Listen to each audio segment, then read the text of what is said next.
Welcome to The Old World Lives, a Warhammer Fantasy Battles podcast. You can find us on Facebook at The Old World Lives, on Instagram at The Old World Lives, and you can reach us by email at theoldworldlives@gmail.com. And now, on to the episode.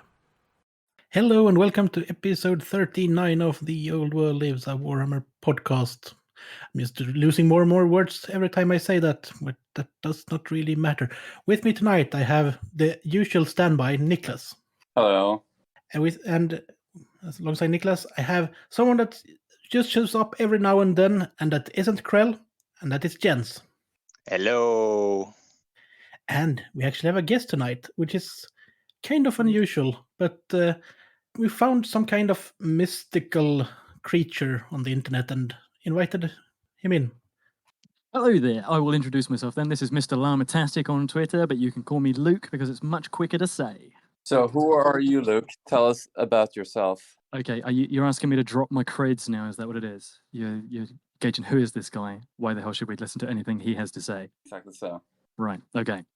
So, I have been hobbying for a very long time, from a very tender young age, and I started off in 40k, as most people tend to do because of guns, bombs, and aliens. But I quickly abandoned that for fantasy because, number one, like me a bit of chess, number two, like me some flags. And in fantasy, I could just keep on seeing big old lines of armies with flags waving everywhere. So I jumped the fence over to fantasy and stuck with that for a very long time. Is that where 40k lost you when they lost the back banners? Yeah, I'm a big fan of the old back banners, and when it came to the molded plastic ones, I would put those on absolutely everything. But you cannot compare a back banner to a lovely, great, big, flapping regimental standard. You can't do it. So I jumped the fence over to that, and when it was like the tail end of 6th ed, I actually joined Games Workshop, and I worked for them during 7th ed and into 8th ed, and a certain campaign at the end of 8th ed that I won't mention by name because it's very upsetting to me, and that was about the time that I left the company there. Then I just hung around on the internet looking for any and all chances to talk about Warhammer, and I just like getting excited about toys on the internet, really. That's why we're here. Yeah. Oh, yeah. And I think everyone who's been listening to this podcast for some reason, 39 episodes. I can't believe it's 39. It's, I reckon we like to talk about toys on the internet as well. So, Jens, since it's been ages since you were on, have you done anything in the hobby? Does buying stuff count? Fair enough. What have you If it's bought? good enough, yes. Yeah, I bought a Witch Hunter Mordheim warband for like really cheap. So that's basically all the fantasy shopping I've been doing. But I'm painting up some Empire Spearmen right now, doing a Solland army. Nice. For the upcoming Three Emperors campaign, if they set it in the early Three Emperors timeline. Yeah, we'll see. We think it's going to be early 2200s, so your land might be a smoldering ruin at that point. Yeah, so this is probably going to be like a Solon noble who has a claim to the Solon throne. Yeah. And he's got his personal army trying to reclaim his birthright. Yeah, and maybe an inherent prejudice against Wissenlanders who are seeking his beloved homeland. Fuck him. Most hipster of provinces, yes. Oh, you haven't heard of Solon? Yeah. Actually, it doesn't exist anymore. So I've liked it since 1707. So what you're saying is, best case scenario, you have an army that you're ready to play straight on when the old world hits, so to speak. And worst case scenario, you have a cool new thematic Empire army. Yeah, that's basically it. So I'm just using. I've got a fuck ton of spearmen and handgunners lying around, so I'm just gonna do the spearmen now and wait and see if there's if it's in the 2200s. It should be fine to use handgunners, but we'll see when we get the official date. I mean, 2000 I has think happened. Yeah. More Well, we know. Yeah. Well, based without actually having anything confirmed, we can with some certainty say it's at least 2201 because we saw that King Luan Orcslayer was. Oh yeah, that's right. Yeah, He's the king of Bretonia. and setting it leading up to the great War Against Chaos is quite a good setting as well. Yeah, that's a pretty Then good more role play handgunners for with me. 100 years. Yeah. Hashtag Kislev Ascendant. You just want those polar bears dragging around siege mortars, don't you? That's the opposite of what I want, but I'm really looking forward to it. The big bombard cannons on sleds. I don't think it's too much, but I would probably in the video game things that we've seen, they've got that big old lump of magic ice underneath it. If that's optionally removed on the model, I would absolutely remove that. Maybe just have like sled runners or something like that. Yeah, it's a Definitely. bit too much magic cannon. Yeah. Magic for the sake of magic. Yeah, it depends Yeah. on the army. Like if it was like a snow-themed army, like I guess most will do. So just a regular sled would be cool, or just put wheels on it if it's a summer army.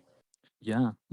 Yeah, but that's basically everything I've been doing. Just beginning to paint an Empire army, and I bought some Witch Hunters. And that Witch Hunter warband was quite a find.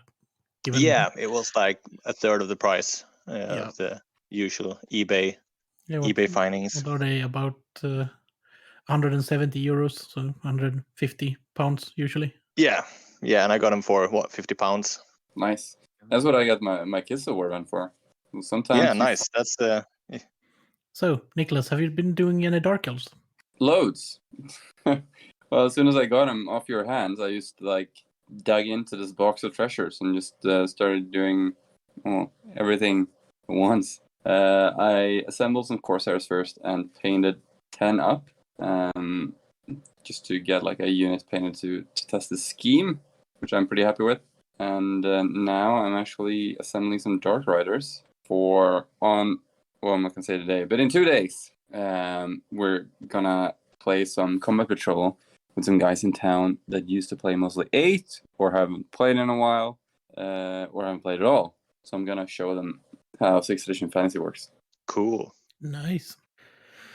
Yeah, I've actually been doing hobby. Crikey. Yeah.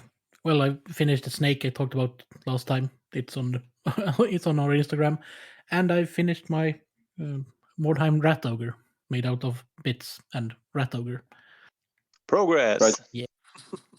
And right before games started you with that Blood Bowl Rat Ogre. I haven't seen it. You haven't seen it? Well, he's No. holding like a green ball. Oh, interesting. Mine is swinging what could be a chandelier in the air on a chain, which is infinitely better. No, but I'm also working through upgrading the paint scheme on my Skaven warband that had some mixed luck against the gens last time we played, or the only time we played Mordheim.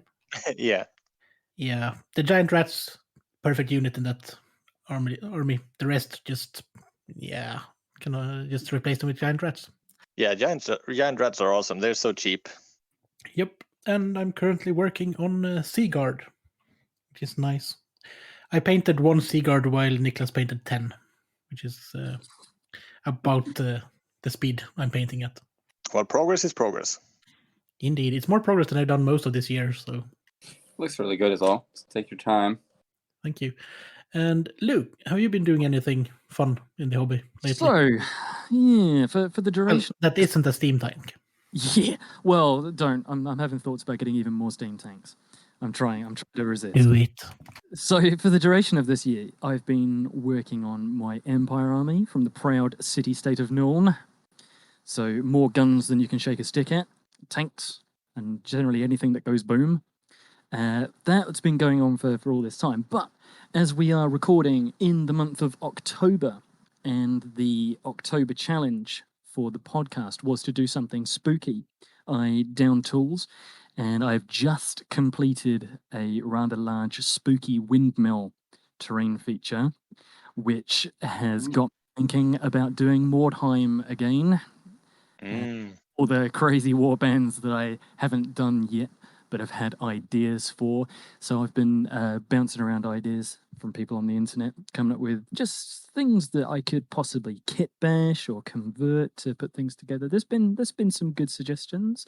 I've been thinking first and foremost of maybe doing a non-sewer jack band based on the guys in the second Gotrek and Felix book, Skaven Slayer. Oh, that would be cool.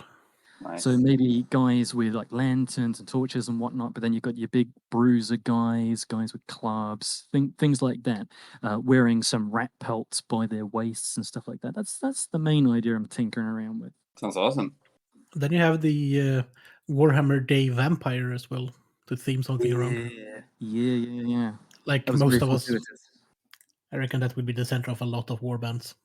Yeah, I like the so the whole outfit is great on that vampire. For anyone who doesn't know what we're talking about, yep. So Warhammer Day coming up, and Warhammer community posted that they're going to be doing yet another Primaris Lieutenant. They're going to be for that one, but Yes. they announced that they're going to be doing a vampire hero, and it's kind of like a slender lady version of Manfred von Karstein, with a nice big cape bit. No, not the cape. The bit that goes around the back of the head with the spikes coming up the top. She's got some of that, but she's got the bald look with the little fangs coming down the front. And that was announced one day after I thought, I might do some more Mordheim. And it was just announced the next day. It's also a bit reminiscent to the old Conrad von Karstein miniature, the one with the two swords in there. Yeah, the outfit. Yeah, the armor. Yeah. It's really cool. I just had to check out the Primaris Lieutenant, and it's so disappointing compared to the Vampire. I predict that the Primaris Lieutenant looks like nearly every other Primaris Lieutenant. Yeah, he's a Blade Guard Lieutenant this time. And he has a similar pose to the captain that was in Indomitus, but it's a smaller shield. So it looks like he has my first shield, baby's first shield, that kind of shield. Yeah, I mean, I take the piss and everything, but I was talking on one of the internet communities I'm on for hobby stuff. Name drop, that's the Hobby Room. You can look them up on Twitch. But so I was talking to them and everything, and people were saying, disappointed with the new Primaris Lieutenant and everything. And I said, not that I know anything about 40k much these days, but I know that there are game formats where you would have a small kill team or like a little combat force or anything like that, where you might want, it's like 40k version of Mordheim, where you'd want each character to be a little bit more exaggerated, a little bit more heroic. So maybe things like that. You could end up having a squad of lieutenants all doing different things. Possibly. Well, it's not that bad of a miniature, but compared to the Age of Sigmar one. It's just that they release them all the time.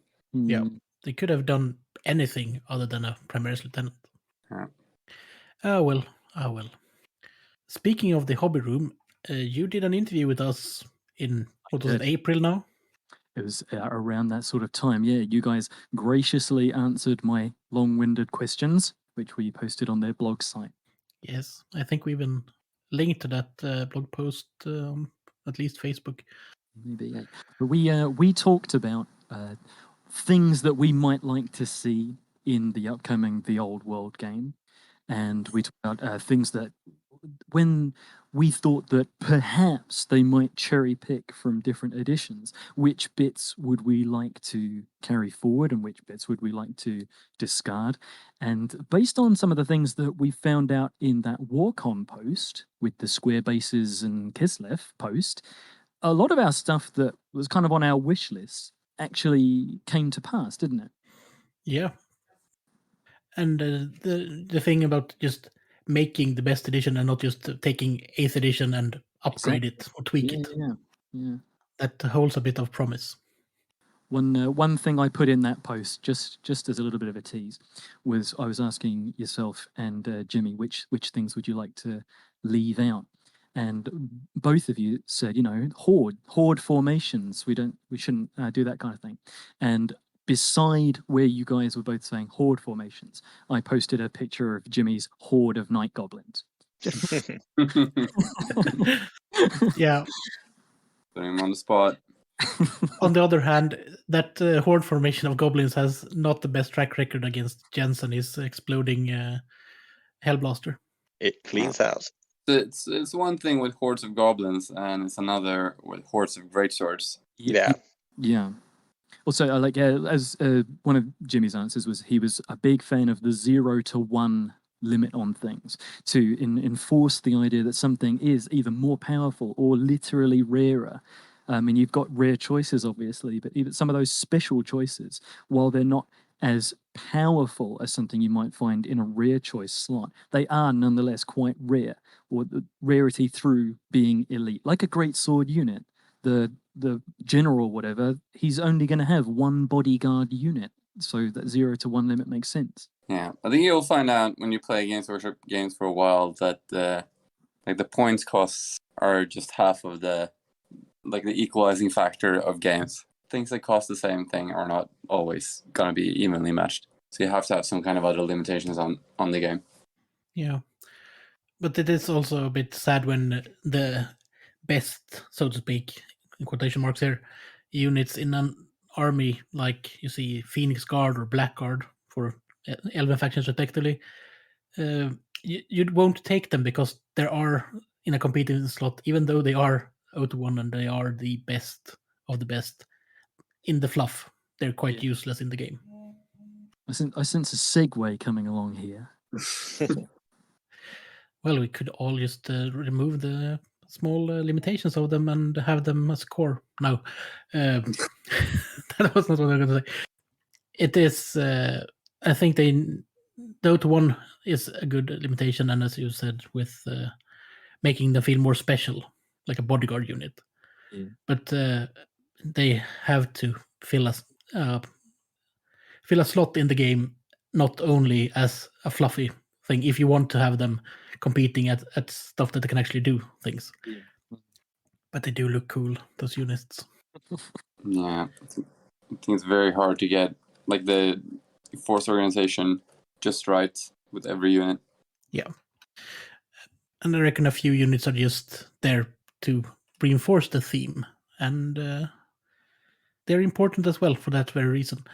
But let's talk more about the old world post before we get too bogged in. Well, are we talking about the latest post that concerns the border princes being included in the old world? Yeah. Yeah. It was, at least for me, I found it a bit interesting and just surprising that they were actually doing a focused article on just the border princes. Yeah. But I really like it. Me too. Yeah, I think there is enough in that area of the world that you could sink not only an army book, because how can one army book cover anything that could go on in the Border Princes, but more of a source book, a campaign setting kind of style book that you could even draw things from other armies, like a Tillian list, an Estalian list, Bretonnian, Imperial, whatever, and make them Border Princey, even with mercenary units and stuff like that, and customize your leaders to have different traits. Are they barons? Are they bandits? Are they merchants? Things like that. And to give them different abilities and things like that in the games would be cool. Definitely. I know we've been talking about that in the podcast before, because we have all been playing the Heresy setting for years and years.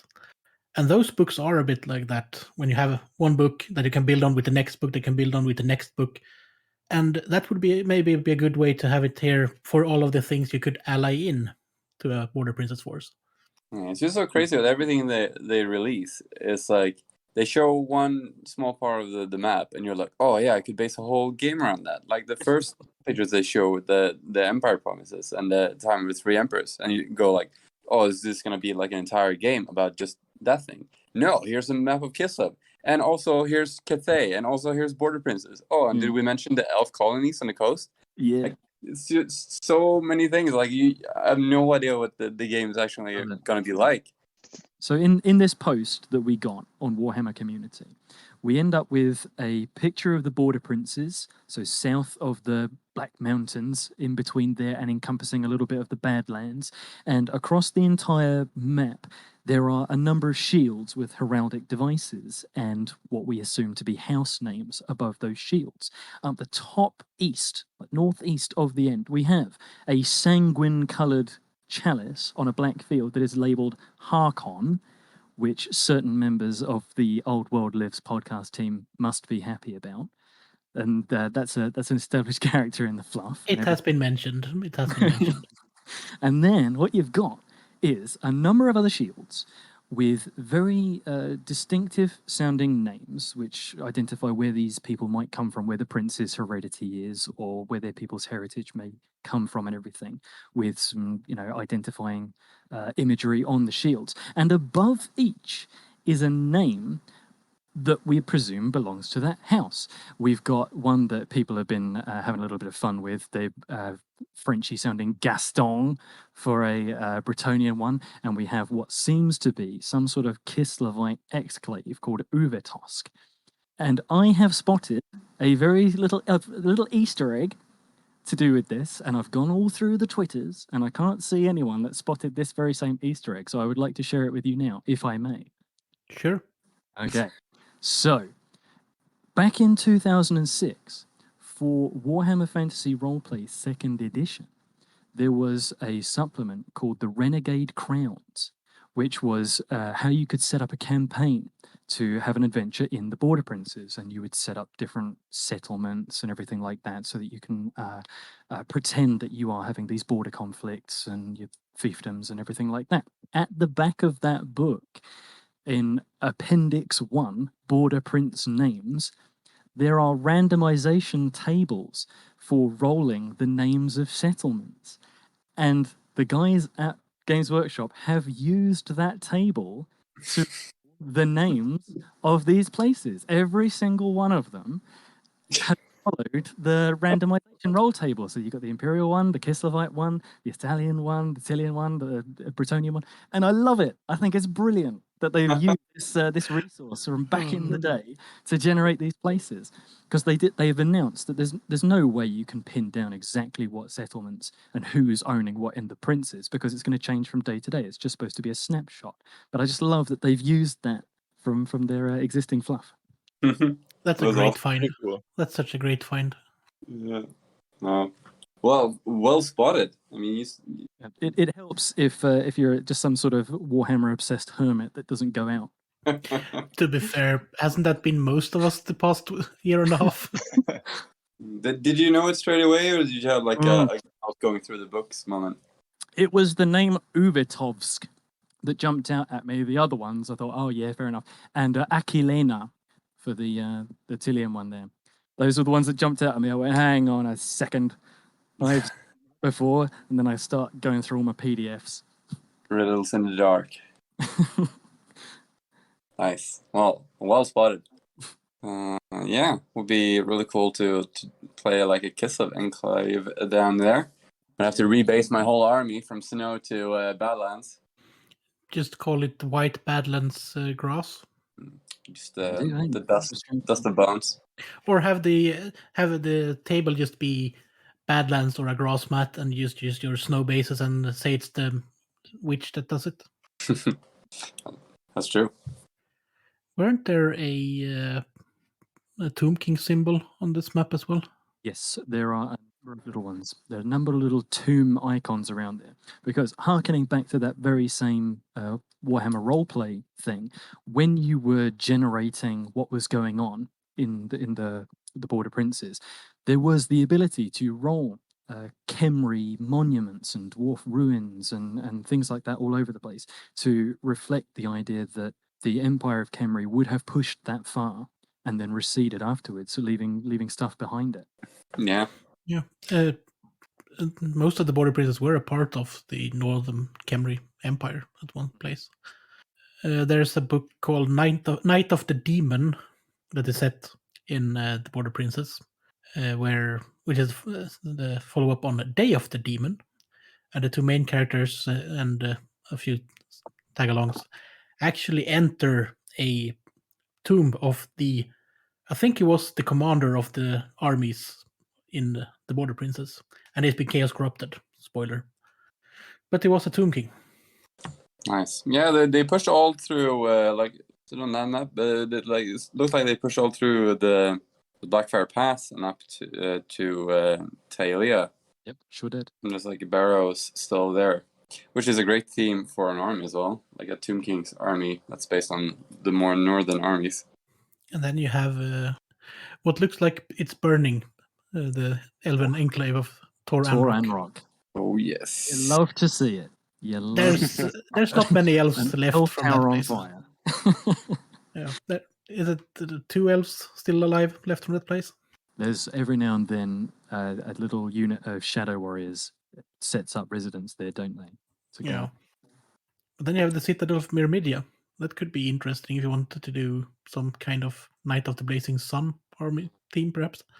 Yeah. Or just have Order of the Spear, which is the main army. Yeah, but it will be interesting to see where they're going with all of this. Yeah, there's so many places to base your army, and I'll love to see how they are going to fit it all together. If it's just going to be like it's the old world again, and you can play wherever you want to, or if it's going to be more focused. Yeah. Yeah, that'll be interesting to see. I do hope, though, in the nature of the Border Princes, I hope that there is a way to take kind of like your vanilla human army and change it to have a theme, some sort of eclectic thing, whether that's an artillery train, whether it's mariners, whether it's exiled barons, whether it's robber kings, and whatever it is. Or Yeah. Sigmarite Crusades. Yeah. They had fortresses just made up of Sigmarite loyals and monks. The Cenobites was the thing. Yeah. Citadel with there's so many. I'm just lost in the map currently. There's about as many dwarf holes on this map as it is on the one in the Dwarven Army book. I was getting a little bit greedy. I mean, they give us all this lovely thing about what's going on in the Border Princes, and I couldn't help but look just north of there into the Black Mountains at my beloved Carrickhearn and seeing what's going on there. And I see that there's a nice Orky tribe logo just to the east of that.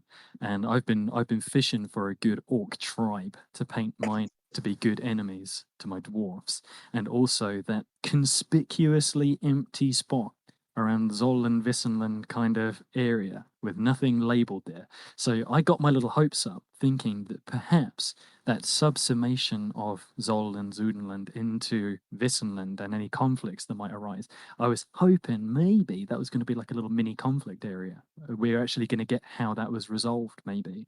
And a little part of me thought that we don't exactly know when that subsummation happened, but we were told that following the fall of Zoland in the early 1700s, that quote-unquote centuries later, the Runefang was recovered. And this is centuries later. So I was wondering if maybe there's going to be that quest into the... Yeah, I haven't... There's a Black Library book that is about them finding the Zoland Runefang. Yeah, I think that is just Runefang, quite aptly named. Yeah. But I haven't read it. I need to pick it up and see if it gives any clarity. I have read it, but not for a while, and I was racking my brain thinking, did you mention what date it was? Not that they have to be held to it, but I was wondering if I knew, and I can't think that it actually mentions the year. Having been reading through the Zoland fluff for a few days now, there's nothing on the internet that says it was this or that date. But that doesn't mean it's not mentioned in the books, just that it isn't on the internet. Yeah. Look at it. It's just this empty space in the middle of nowhere. No labels, no shields, no nothing. It's just the place where all of the Mordheim... No, not Mordheim. That was Basilia. That's way north. All of the Blood Bowl games take place. In the middle of nowhere in a parallel. Right. That makes sense, yeah. That's why they don't get affected by the rest of the politics in the old world. They just, of course. In a field in the middle of nowhere. The thing with this whole time period, it's just like a lot of cool shit going down, but no one knows the details of it or exactly when it happened. Yeah. Well, it could make it easy for them if they actually do make it lead up in the end to the Great War Against Chaos, and just have to include 3 high elves. So if we know that the Great War happens roughly 100 years after timeline, then the question is, will the space of 100 years be covered in the first release?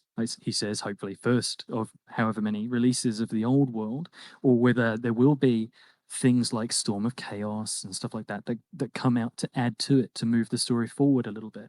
I think it will take at least a couple of years, I think, draw it out of it. Yeah. I'm thinking if they go the way they did with the Black Books for the Heresy, they could have a focus. This is pretty much year 1, this battle, or these battles. And then they move the story on gradually with the books instead. Or just change the battlefield location if they have 1 or 2 books for the old world, and then have 1 book for the invasion of Ulthuan. I think what would be really cool if we're looking at this map and we've got all these lovely shields all over Bretonia and the Empire, and we know that during the time of 3 Emperors, it's a very territorial fighting going on. Might we see the return of Mighty Empires tiles? So can have a go at playing out the taking of territory, the ceding of territory, especially if Border Princes is now involved. It Might does be. fit the setting incredibly well, and they do have these systems for other games like Necromunda. I mean, I would love them to. I think it would be a great idea. But I'm not sure if there would be like actual tiles though. I think they might try something new, or it would be like a good nostalgia thing. People would go crazy for it. They're pretty good at churning out the tiles when they came out. If you remember, you had your sprue, and there was something like 4 hexes on a sprue, and though the plastic involved in that was no greater than the Cities of Death build-it-yourself terrain things. And the advances in how much stuff they can fit on a sprue these days versus the amount of plastic there is, I wonder if it would make them money just selling it as a generic map setting. So, because in Age of Sigmar, I know nothing about Age of Sigmar, but I figure that in Age of Sigmar there must be geographical features that people fight over. It could be a cross-system thing. They are currently running a map-based campaign in the local store where I live for Age of Sigmar. Have they set up multiple bubble machines? They have multiple realms on the map, yes, but I reckon they could easily do it with a physical representation. And all of the map tiles, when they had you could put a castle on them, you could put an orc fortress or a orc or a herdstone or whatever. That could be quite easily just expanded to include whatever you wanted or themed for an army, and that could probably sell to everyone that's interested in.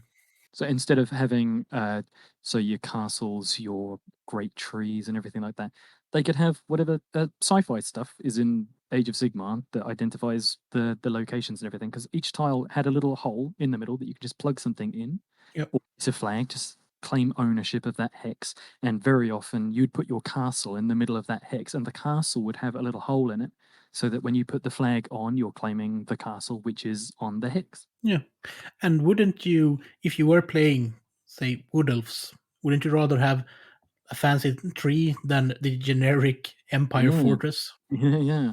And you Also, could back then, when Warhammer Total War wasn't out then, when that was going on.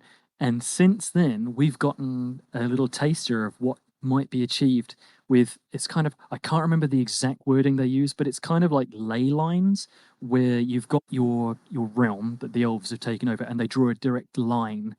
Oh, what's it called? It's where they use the woodland spirits or whatever to connect from one place to another, and they form a World Roots? That's the one. And you could easily plot that on a Mighty Empires thing by connecting your green flags and allowing them greater transportation between zones and things like that. yeah. Why not? It would be I think we all would just want to have a fancy map. It's at least that's how it seems. Yeah. Speaking of maps, Jens, there is a castle. There is a castle Solandspeir in the Forest of Gloom. You could put your army there. It's done. Seems like they have an exiled noble from Soland there as well. That means I'm on the right track with my army. Now you just need halflings. That can be arranged. Yeah, but To sum it up, I think we all are excited for this, and we just want more information. And it is a bit. I'm just making this point here. It's a bit frustrating, but also really, really nice to have these little nuggets of lore and of how is going with the project just dripped every now and then, because there haven't been a lot of them, but every single one has just fired up the hobby spirit and the hobby talk in the community. I agree. Yeah, it's like every one of these they do, I'm like, okay, cool, I'm already sold, give it to me. Then they release something else, like, okay, you sold it already, give it to me. It's just just more and more awesome stuff, and I just can't wait for it to come out. I had that. I thought, maybe I should make a Marienburg themed force, and then maybe I should make Bretonnia an army, and then maybe I should make a Sigmarite Crusade Knight army for the Border Princes. Yeah. So speaking of making lists, should we move on to another topic? Oh yeah. So Luke, you pitched this one. So would you like to? Yeah, okay. Right. So when they kindly invited me to come onto the podcast, I thought, what the hell could I talk about? And so I thought, okay, I'll do something based on something that happened to me very recently. So about 2 weeks ago, I actually had a game of Warhammer, which was very nice, and it was my first game in years. And I have been painting my armies during these uncertain times, trademark. So I actually have painted armies now. So I put it to a vote, and which army should I do? Okay, fine, I'm going to take my Norn army, my Empire army. And I am very, very deeply invested in the fluff. More than winning, more than the actual competitive edge, I just want to convey the story, the meaning, what's going on here, and I just want things to look really cool. So I played my game, and I lost spectacularly. I had a lovely time, but I lost completely. And I got to thinking, right, there's a mix of terrible luck, a couple of bad decisions on my part, but is there anything going on in my list that I could change? That the same list, just make it a little bit different, that could actually make it do better in the game. But then when I started thinking of changes, I started thinking, actually, I don't want that to change because that makes it less cool for me. And there's a particular unit that I can give you as an example of how it could be changed, if at all, in order to improve it. But I didn't. And to be clear, we were playing 7th Ed. And the following problem doesn't exactly apply to 8th Ed, where you can use more ranks in shooting and combat and stuff.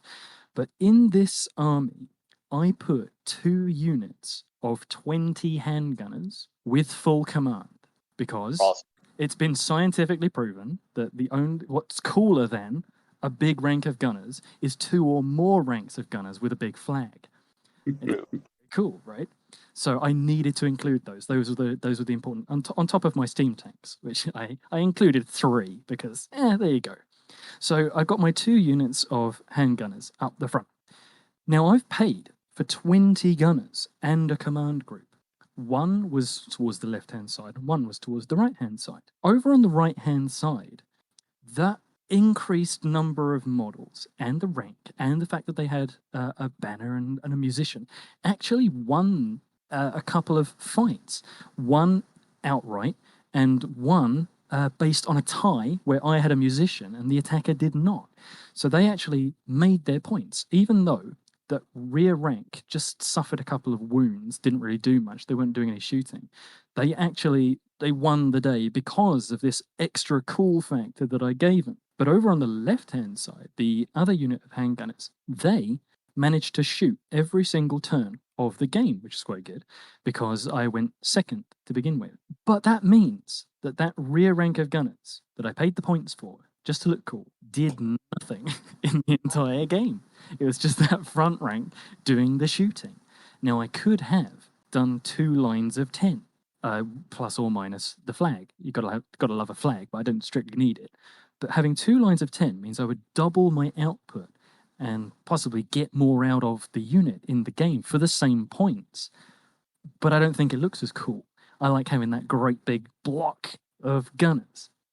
So yeah, when me and my opponent were having that kind of post-game analysis, I could have done this, could have done that, da da da da. I was like, most of the changes I came up with to make it a better list, while not straying too far from my fluff, made the army less cool in my eyes. So my question is, how much, if at all, should you sacrifice the cool factor or the fluff factor when you're writing an army list in order to make that army do better in the game? Yeah, it's hard. I think that like your ideal list never survives their first combat.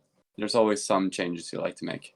But I mean, if you would like reduce the amount of guys and maybe make the rear ranks detachment or something, you still have like the same army, just a different configuration. Although it is really cool with 20 guys in one unit. Oh, you're telling me? Kind of have the same with my Kossars. I usually run them in like 2 ranks of 8, but they can actually fight in close combat. And I usually put like a close combat character in there, so it's a bit different. Dwarves can also like do 2 ranks to have them as a combat, but it is tricky with Empire because they can't really fight. There is strength 3 with no armor, right? No shields. Yeah, no shields, no armor, just hand weapons on the handgunners and the handgun. Just massive balls. Yeah. The ones, yeah.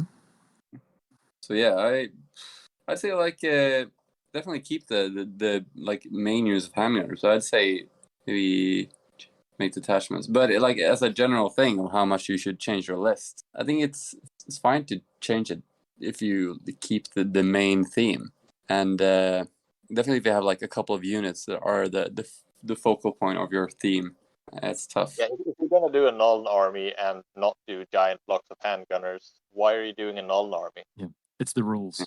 Yeah, that's why I fell out of love with 40k, because when I was playing in 5th edition, this problem happened to me. That I started up making these really fluffy lists, and then when I was thinking of like a new army project, I was like, okay, I want to have this theme, but then I thought like, oh yeah, but actually that support unit isn't really that great, and I could put something better in there, and then I could change this and this and that, and then oh yeah, I could change this in like the main unit of my theme. I could just change that and that and that, and then actually I can just change them out, and then I realized like I just lost the whole theme of my army. What's the point of even making this army if it's just supposed to be like this meta army that I don't even like? And then I thought that's kind of what the game had become, just people making meta armies. So that's why I kind of stopped playing. The problem is more prevalent with like 7th edition or 8th edition, where you actually have optimal lists. If you're playing 6th edition, I mean, I don't think there's any bad units in the Empire book in 6th edition. You can just like point at a page and say, I'm going to take all spearmen, and it will do fine. It won't be worthless. But if you're rocking up at like an 8th edition tournament with just spearmen, you're going to have a bad time. It feels like in 8th edition, there's definitely more of a this unit is better than that unit statistically, so there's no point in taking the worst unit. Yeah. Yeah. I think most things work in 6th edition. Notices that most things work. Yeah. Like I think like a mix always works better in 6th edition as well. You want to have like multiple tools in your toolbox, but the main tool should be your themey tool.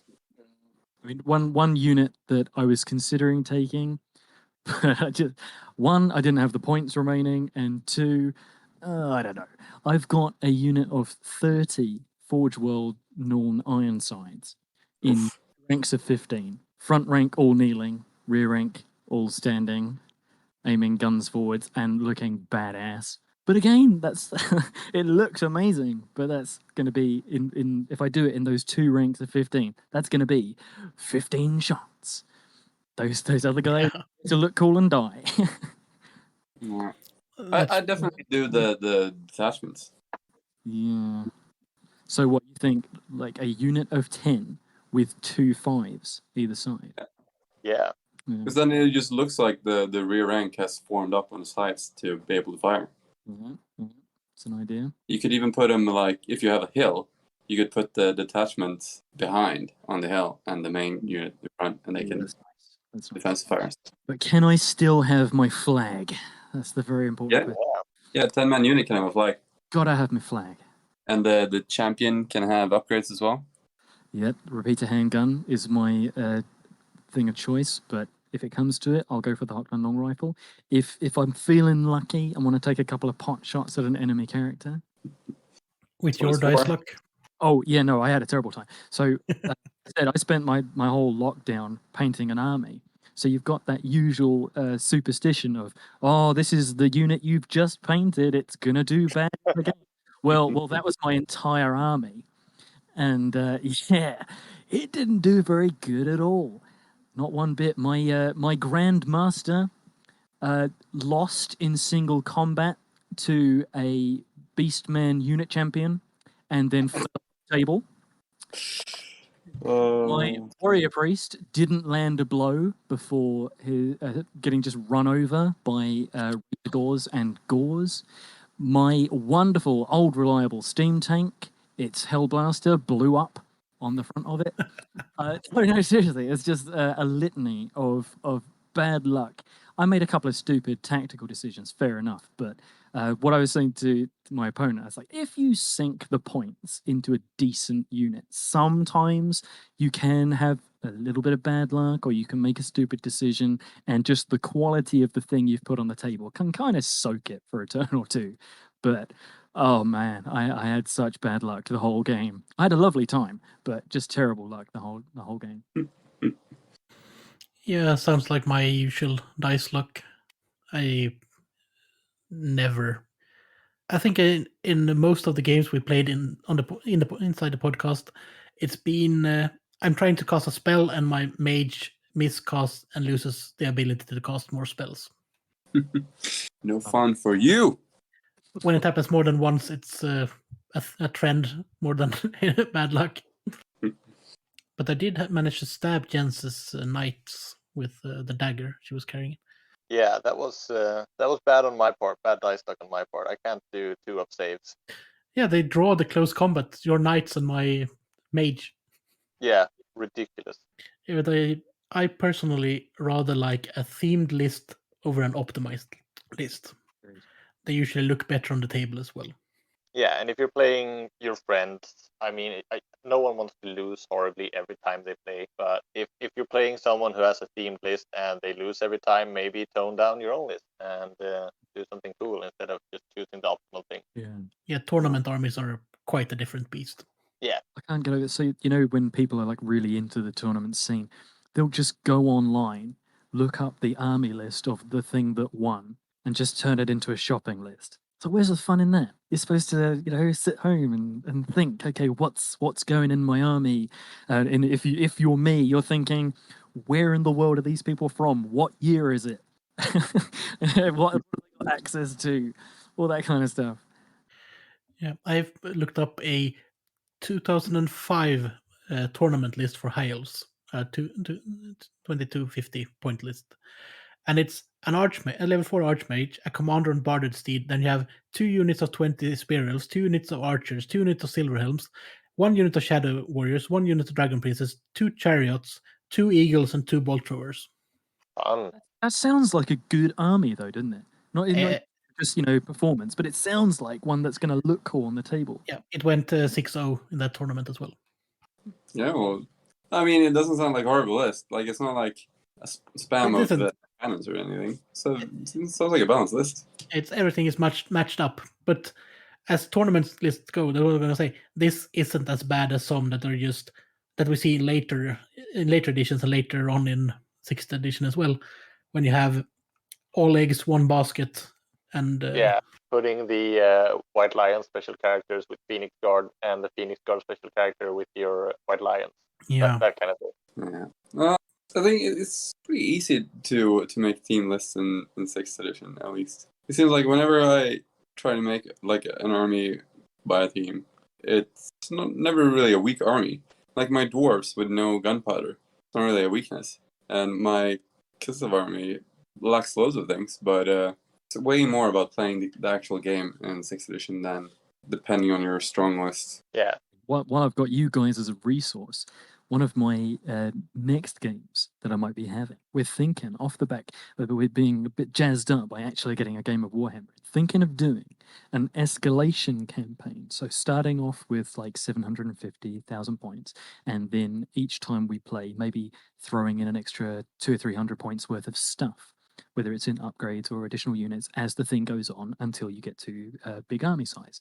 And I thought it'd be a fantastic opportunity for me to use my Carrack and dwarfs. And I am obsessed with rangers. Love them. I just love rangers. That's my cool unit for the army. So I was just quickly working out what I could get 750 points worth of dwarfy rangers. And it was a unit of ranger quarrelers, unit of warriors, another unit of quarrelers, and a Thane with a crossbow and with the rune of I get to go with scouts. And the idea was that I set up my little quarrelers and warriors to be a little anvil, and then somehow position my rangers. And I think points wise, I managed to fit in 15 rangers, which would be added to the Thane, so make up the ranks and whatever. But put them somewhere on the board that they could cause some trouble. But the thing was, for the scout rule, which I read and reread, it said it has to be more than 10 inches away from an enemy and out of sight of the enemy. So I'm sitting with my move or shoot crossbows out of sight of something. And I thought, I really want to use rangers because I just think they're so cool. And I keep on making rangers, but I don't actually know how to use them effectively. Any tips? So, Well, you got your 90-degree arc line of sight. Yeah. So if you deploy on the flank or behind an enemy unit, that's out of sight. Yeah. you do have to deploy behind cover, though, I think. It does say, in the thing, it says, I think that it's saying don't take the piss without saying don't take the piss. It's saying like, if these are scouts, they're supposed to be sneaking around ahead. So it wants you to put them in some soft cover or some hard cover or something that denotes that these guys are sneaky ahead of things. I think it's only like chameleon skinks and way watchers say specifically that they can deploy in the open. Right. Otherwise, you'll have to deploy either in cover or behind cover. Yeah, but in a fort or something on a flank, covering pretty much the whole table. So crossbows. I've been using rangers quite a lot with my dwarves, and it is the previous book though, but they should not be that different. So I started using them with crossbows, and they shot their either like I deployed them in a forest, and they shot once or twice in a game. I didn't do that much, or I just deploy them in my deployment zone after deployment and use their crossbows, but then they were basically just crossbowmen, but way more expensive. And then I started using my rangers without crossbows and scouting them, and they were great because then there's suddenly like a massive threat to their flanks because they're dwarf warriors with gray weapons, and they just start hitting. So the enemy has to go like up to them to be able to see them, to charge them. They can't charge them straight away. So either they come up so that you can charge them, or they just have to stay away from the forests altogether. And you can give them throwing axes, and can you stand and shoot with a throwing axe? Yeah. Yeah, so that's something, Try and take a couple of them out on the charge. Yeah, and also, like, if you want to use them for fighting, then you can only use them, like, in a 4 or 5 wide formation. So there's no real point in giving them crossbows. At least in the previous book, crossbows were, like, 7 points per head. So that's super expensive for not a lot of use. So, I started just using them cool as factor. main It's the cool factor. Yeah. Yeah, I mean, I still have the crossbows on the models. It's just that they've slung them because they're in for a fight now. Yeah. Out there, they would just fire a couple of sticks, leave that to the artillery. And, I mean, it's a pretty cool factor as well to just come rushing out of some woods that they've been hiding and to chop the flanks of the enemy. Yeah. Agreed. I actually read that in, like, the White Dwarf, when this dwarf book was being released, when they were explaining, like, the Rangers, and that they are like a regiment and not skirmishers, opposed to a lot of other scouts. And they were saying that like it's a huge advantage that they are a regiment and they have combat like capability, and it's like a very big threat. And I never really thought of them as a combat unit. I always thought of them as a ranged unit that you can deploy. and maybe shoot the war machines or shoot something in the side. But it's just horribly inefficient to try and shoot to kill something in fantasy unless you're like a stone thrower or a cannon or something. Just I ended up just charging stuff anyway. Even though they had crossbows, I just charged war machines and stuff just to finish them off. Yeah, that's my 2 cents on Rangers. What I've done in my army, because my dwarves were my yearly army last year, and like I said, I love me some Rangers, so I've done a lot of them. The first unit of Rangers I decided that I wanted an entirely cloaked, I've been wearing cloaks, not like Klingon cloaking, an entirely cloaked unit of Rangers. And luckily, I was working for GW at the time and had a very, very generous discount on buying toys. And when you have a unit of warriors where each sprue of dwarfs comes with one cloak, and you have a unit of quarrelers where each sprue comes with one cloak, and I want 20 of them, I bought a lot of dwarfs and snipped off so that I could have my entirely cloaked unit. So I've got them. And so I've done them nicely in their little foresty green colours. But then what I've done is I've done myself a messing with your head psychology unit of Rangers. They are just Rangers, but I've made them look way more important with scenic bases and converted models and different colouring and everything like that. So I'm like, yeah, you could go for my hammerers, you could go for my ironbreakers if you wanted to, but you're forgetting these guys over here. These aren't just Rangers. These are Snorri Stonestrider's horned-helmed hunters, Scourge of the Black Mountains. Yeah. And obviously, I know that they're just Rangers, but they're my psychology unit to try and psych people out. Nice. Distraction Carnifex Rangers. Exactly, that's the one. Yeah, Rangers are really cool. It's like I think it's in this book as well. Like you could have like an overground defense special army.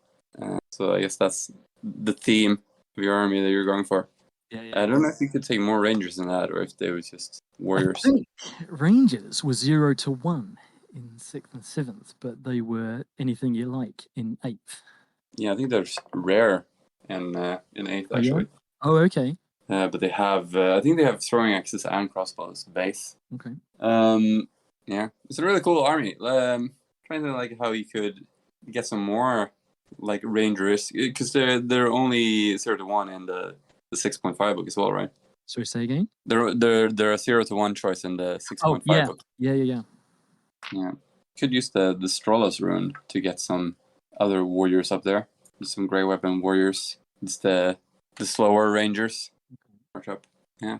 I just got lost in listening to you guys talking and building the Crusade list that was in the White Dwarf or something, wasn't it? Or a web supplement for 6th edition, when the Sigmarite Crusade, so to speak, where you can choose your knightly order you want to run, and the Inner Circle Knights and Grandmasters and all of that, like a Templar Crusade. Do you guys have a favorite knightly order? White Wolves all the way. Blazing Sun. I love the Blackguard of Moor. Their names. Yeah. For me, it's Knights Griffin every time. Knights Griffin, gotta love them. Nah, White Wolves, man. Armors all the way. Listen, if Magnus makes a unit of knights, you know it's good. I'm really liking all of the knightly orders they actually made rules for.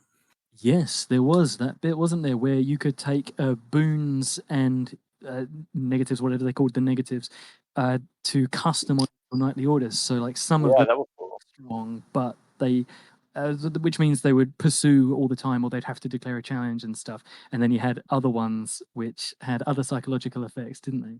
Yeah, and then they have in the Crusader army list, they have Knights of the Blazing Sun, Reiksguard Knights, Knights Panther, Knights of the Twin-Tailed Orb, Black Knights of Moor. There they are. Sons of Manan and the Knights Griffin.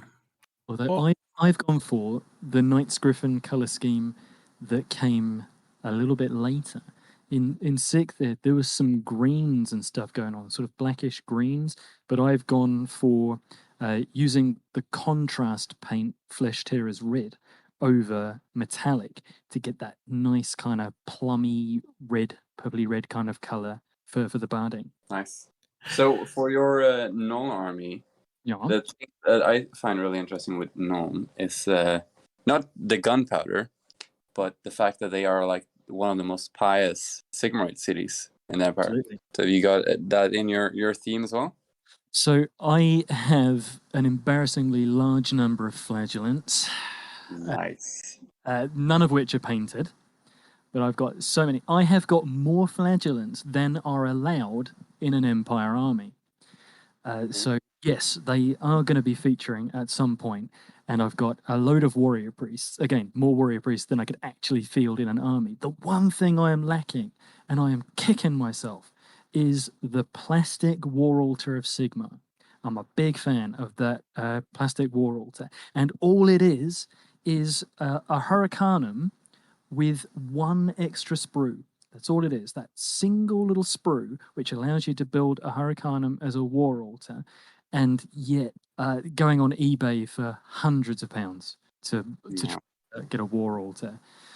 I'm not over keen on the metal one. You can pick up the metal one fairly easily, but oh man, I wish I'd have picked up a plastic war altar back in the day. Yeah, it's a bit more chunky than the old metal one. Yeah, the metal one, it's like it's nice and everything, but the Griffin is just like he's just come first place in the sports day. Across the line, he's like, yeah, with his arms up in the air. Speaking of, I just found it on eBay for currently €1.15 Yeah, bid so that's reasonable, I feel. for the sprue. No, whoa, hold up. Whoa, you can't just. No. Is there somewhere you can pay? No, don't do this to me. Is it a buy it now? I'm sorry if I'm completely derailing the podcast. Is that a buy it now or a bid or what? It's it actually has a buy it now button. And what 4-figure sum is the buy it now button? No idea. You can check the link. So people Oh. that are listening Oh, will find this exhilarating when we are Chris- just browsing eBay. You have let me down. This is €1.50 per bit. Yes. You actually click on the drop down, most of the bits are out of stock. Ah. Why would you do this to me? My blood is pumping through my body right now. And you See, Chris, you haven't let go of your dark elf side yet. But it is a glorious kit. It's really good looking, and it's sad that they couldn't find a use for it in Age of Sigmar, so it would still be produced. And when you see there's some wonderful people on the Facebook groups, and I found a lot of people doing some really good square-based hobby on Instagram. And there are people that have just taken that Griffin, they've made themselves a Hurricanum and had a great time with that, but they've just taken this Griffin and turned him into a statue to have on a little plinth on their battlefield. And it's like, oh man, that's a really cool statue, and I'm really happy for you, but I also hate you a little bit. That's a good idea. Maybe if we can find one for the podcast and just make it into a statue. Do you want to see my statue? At the Do I want to event see a statue? we ran, this guy was just using his plastic griffin as his marker on the map. It's like, I'm so happy for you. So happy for you. But this kit is like the Loden Skycutter for the high elves, which is a great kit for bits. It's an awful design, awful model. I'm just going to go on record saying that's an awful model, because why would you hook up a small boat to a bird? Yeah. Yeah. When that came out, every now and then. So Facebook Memories is really good at reminding me of things that annoyed me years ago. And one of the things that annoyed me is when the Lothan Skycutter came out. I'm very interested in the fluff, in the timeline. And it's like, okay, I understand if things go forwards, technology moves forwards, we're going to get new things and everything. And if any of our listeners are High Elf fans, I would love to hear about it. But I poured through the 8th ed High Elf book to find if and when they would, in the timeline, write down for me when this Lothan Skycutter, this game-changing aerial attack craft, was invented. Was it around during the War of Vengeance? That would have given them a decided advantage. Was it after that? Because, just when this thing fits in is going to determine, how powerful the elves are at any given time. But no, I couldn't find a single point where it says where this thing is supposed to fit in. No, it just appeared one day and they just had them. Did they ever explain the Empire demigryphs as well? Or don't. No, I mean they're obviously really cool looking models, but I don't include them in my army. I have bought a number of bits, and I even bought the kit to take out some of the lovely banners and the feathers and the shields and everything to put on Knight's Griffin. But to me, it's the kind of thing that somebody would have written down before now, you know, in like talking about the history, the annals of the Imperial army and everything like that. You'd think someone would have mentioned demigryphs before. Yeah. When it's a remarkable thing. When did they suddenly turn up? I don't begrudge anyone putting them in their army because obviously they're a legit part of the army and everyone's got their own hobby and everything like that. Just not for me. I've got a bit of a line where in you've got a game where I've got giants and dragons and orcs and everything, but that's a little too much. It's a little too much, that one for me, so I don't include those. I've been now I'm stuck at looking at the sky cutter again, so I'm going to mention it. This kit would have been so good for so many things. You can get a small scenery piece with a boat, like if you put it on another ship or just in a water feature or something. You get rangers with a lighter version of the bolt thrower. You get essentially a great eagle that wasn't available after 7th edition or something for when they stopped selling the metals for high elves. And you get a commander for your Sea Guard army. It's really a great kit, but why is there a small boat that's been towed by a bird? It's the correct way around to do it. If you had a very large boat being pulled by a very small bird, I don't think it would do as well. Can have more birds. That is true. Mm. Could have 2 birds and have it just make no sense. On one stone. Yeah, that would be a dwarven thing. The question is, where would they grip it? It's not a question of weight ratio or anything. Depending on how you build the bird, the bird can also have a hat. Oh, sold. There you go. Ditch my dwarfs. Jump over to the elf side. But it is for me at least. If people want to use this, they can. That's not up to me. As we said, their hobby and all of that. But for me, I just look at this and see there's so many good bits. It's like buying a bits box. Yeah. And of course, they were discontinued before I realized that. All right. Yeah, but what were we actually talking about? It was the units or design of an army over the effectiveness of an army, pretty much. Yeah, so it's sacrificing a cool factor or a fluff factor to make the army do more in a game. Yeah, I think the Sea Guard list. That's the actual way of playing Sea Guard units effectively. Because if you use a Sea Guard list, a Sea Guard unit in a regular high elf army, you might want to use it as archers, which means you'll put it in a long line. And the long line makes no sense if you actually get charged because they're also a melee unit. You want to march them up a bit every turn to make to capture part of the board. But then you can't shoot, or you may have 4 elves being able to shoot with a penalty for movement. And for that, they cost more than the equivalent of the unique or separate units of spearmen or archers. yeah. So if you want to play them, you have to make the choice of having a cool looking unit on the board that won't work as effective in game, but you have the cool looking unit. I mean, call me crazy. I would always go for the cool looking unit that doesn't do as well. Yeah. Well, I mean, I think they're a good unit for, like, if you're taking them to a tournament or something where you don't know what you're going to face. It's good to have that kind of multi-purpose unit. That one game, they'll be like an actual combat unit, or another game, they'll just be able to like be a fire base. Yeah, they're flexible enough to be able to switch, and they're not a bad unit. It's just not an optimal unit. Well, that's true.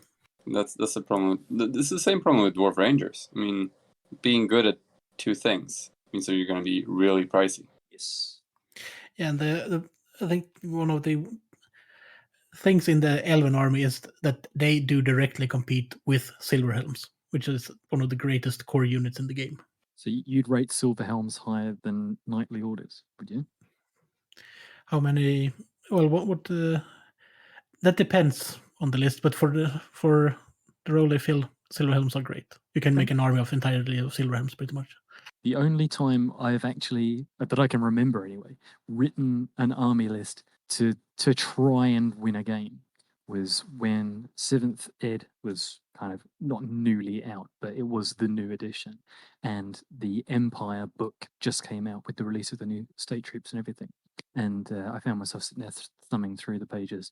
And I came up with an entirely mounted, quote unquote, Empire army, where you would have 3 blocks of knights as your core, each of whom has a character inside.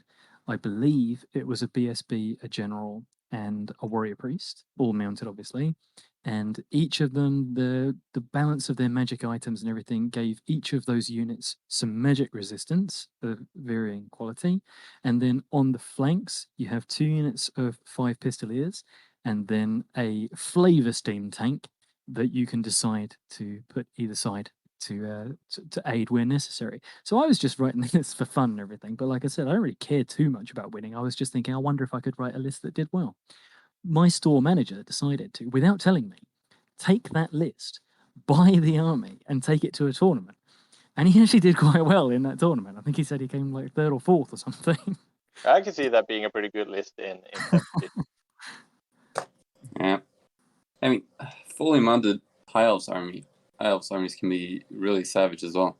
But yeah, I definitely say like silver helms and their army are better than knightly orders. Like you can build around them more easily. Also have to take the note of that they're faster than the knightly orders. Yeah, and more flexible with the choice of weaponry and armor. Well, they have lance and a shield and have Yeah, armor. but you can still do barded warhorse or unbarded warhorse, stuff like that. Yeah, I think they are. Well, the elven horse is faster, but then you have the reduced movement because they come with barded armor, so they are as fast as an unbarded empire horse. Yeah. So they are 1 inch faster than the empire horses, right? Yeah, just everything you can take around. Like their mages are better. They got good missile support. They got dragons. Keep up with the horses. Elves are tough. When you write a list, do you try and do something in every phase or not? When I wrote my list, I had such a hard time picking not what to put in my list, but what not to put in my list. I've got so much stuff, and I think, what do I have to leave out in order to make the points? And I completely skipped wizards. I had my priest, but he was really only there to make my angry rebel hate everybody. So with the whole magic phase, I had nothing to do really. My little bounce spell wasn't going to do anything, and I missed out on the magic phase. Do you try and have something to do in every phase, or do you think it's cool to just skip a phase for your army in order to do more in the other phases?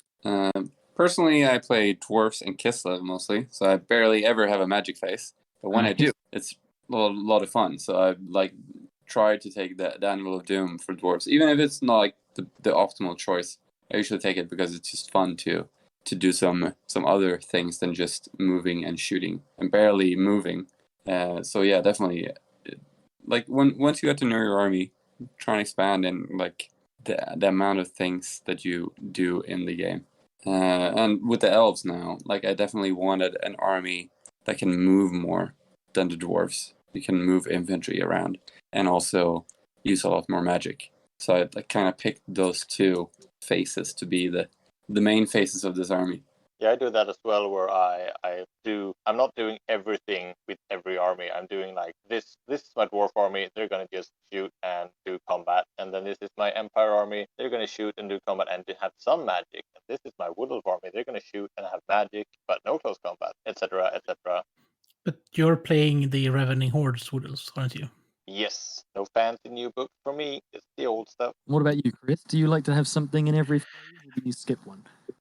I try to, since I mainly play high elves these days, I'm trying to build a more rounded list because it fits the theme of the army for me, from fluff Yeah, I'm side. great with that, doing everything well. And well, maybe just limiting the amounts of different units. Maybe not take a White Lions unit if I don't take a character that would have a White Lions bodyguard. That's how I limit it more.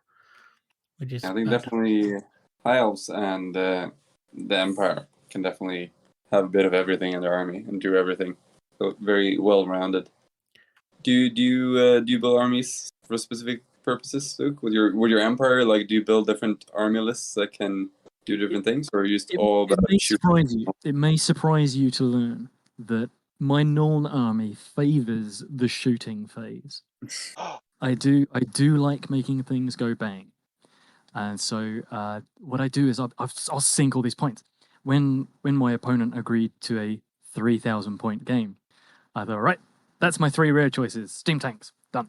So I've spent all this time customizing my steam tanks, making myself a Von Seppel, an Old Reliable, and a Conqueror. So there you go. That's my rare choices done, and that's a third of my points on 3 models. It's all right. Okay. I've got to have my giant units of gunners, half of whom won't fire a shot in the game. Brilliant. So there's that taken up.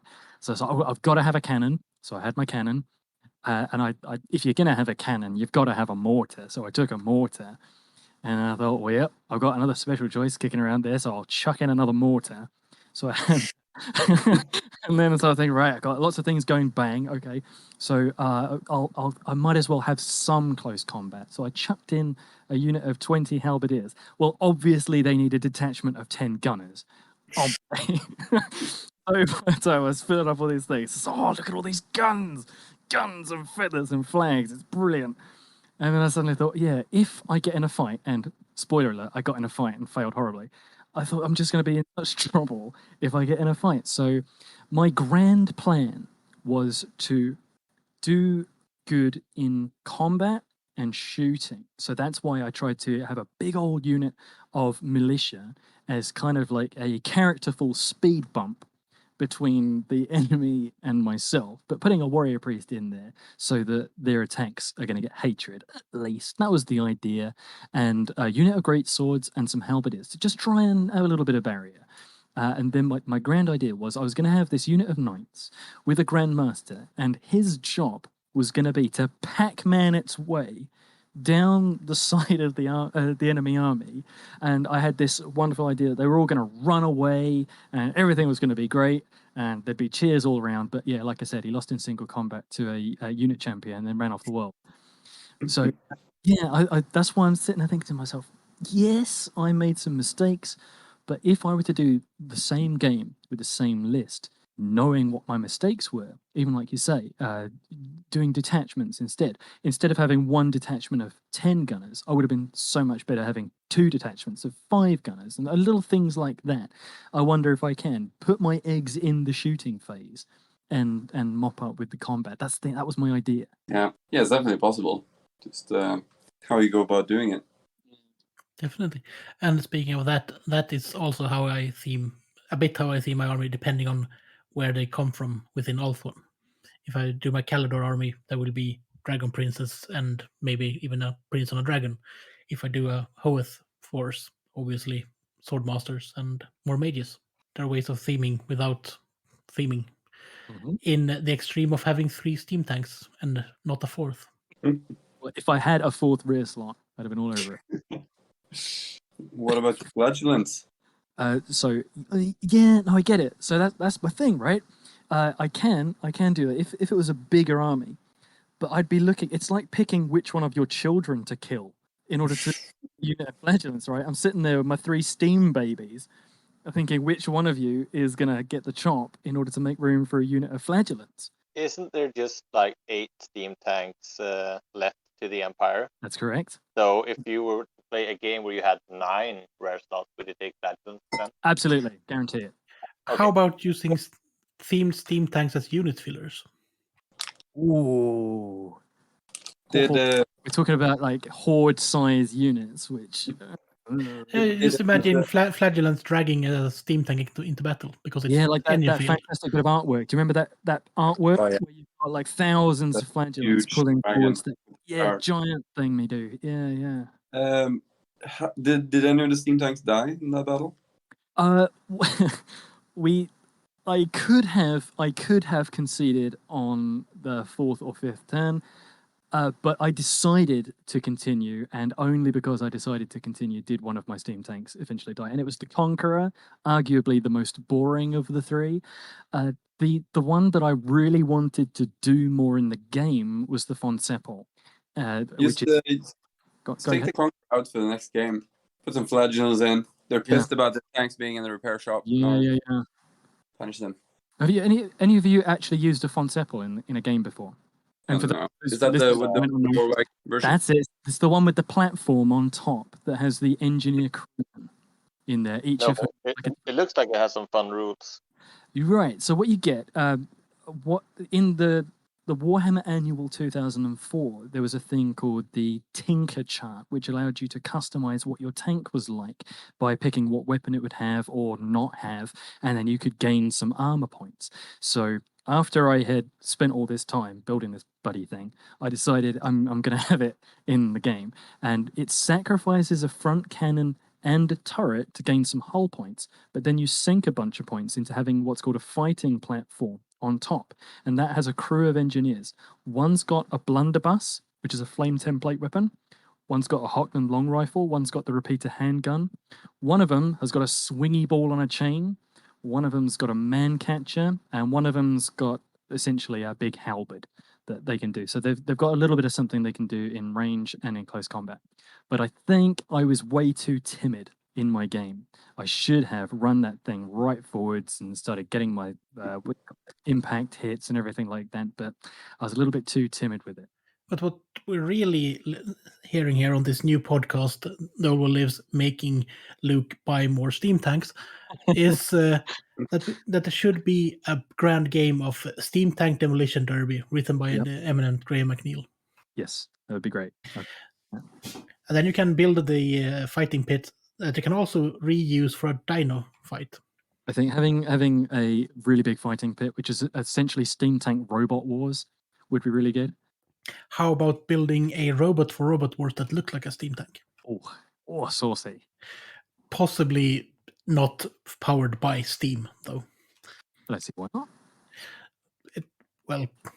It will probably fail more often than it works. As it should. But at least we were talking about using one of the scenarios in this book, adapted to have high elves versus dwarves in the Dam Buster scenario with the dwarves attacking. Well, replicating the battle for the massive dam that dammed the river for that later flooded when the dwarves obviously managed to bring He's down. talking about the whole of Zufbar when they brought in the Blackwater. No, this is in the War of the Beard. They when they drowned the city that Marienburg is built upon. Oh, okay. That was so incredibly satisfying. The dwarves built a dam for the elves so they could farm the seabed beneath the wasteland. And obviously, they didn't really remain friends with the elves, so they decided to bring down the dam again. Sounds good. With the first large grudge thrower. Yeah. Which I believe was flinging the debris from the destroyed citadels. Yeah, it was. Yeah, Barak Bar. Yeah. After they invaded with their nasty sea worms. I was like, that whole chapter was just the best when they were just like stealthily moving in this massive trebuchet that they had like burned lightly to just blacken the wood so it would be invisible in the night, and then you snuck it up and built it like super quiet, and then just hurled this massive rock just glowing red with evil runes, and then they all just like died. It was just a suicide mission. It was the best. I need to sign off actually. I got an early start tomorrow, but it was fantastic having you on, Luke, and really nice chatting with you. Thanks for having me. Yeah, I need and you other guys were all right as well. Well, we're as usual, right? All right, I'm taking off. Good night, guys, and See ya. goodbye. Bye. I'm hitting the hay, so I'll talk to you guys another day. Great talking to you, Luke. Bye. Well, I reckon we could round this off then, because my head is not really cooperating, it seems. Okay. So be sure to let everyone know that if they want to let you know how I did on my guest spot, that they can write to theoldworldliveshatemail@gmail.com. Oh, did you actually spoil our secret mail now? That's just the one we send to people when we message them. Oh, well, we are going to round off this episode. It's been lovely to have a guest on, and it's been lovely to have you, because we were talking about having you on right around the time we had that interview in the spring. Yeah. And so Then I take any excuse to just have a natter about Warhammer all evening. Yeah. So do we. But this is it for this episode. And oh, right. If you haven't noticed, we have started uploading to YouTube as well. And if anyone wants to just give us a, what do they say? All of these YouTubers, is it like, follow, subscribe? Like, follow, and subscribe. Hit that bell. Yeah.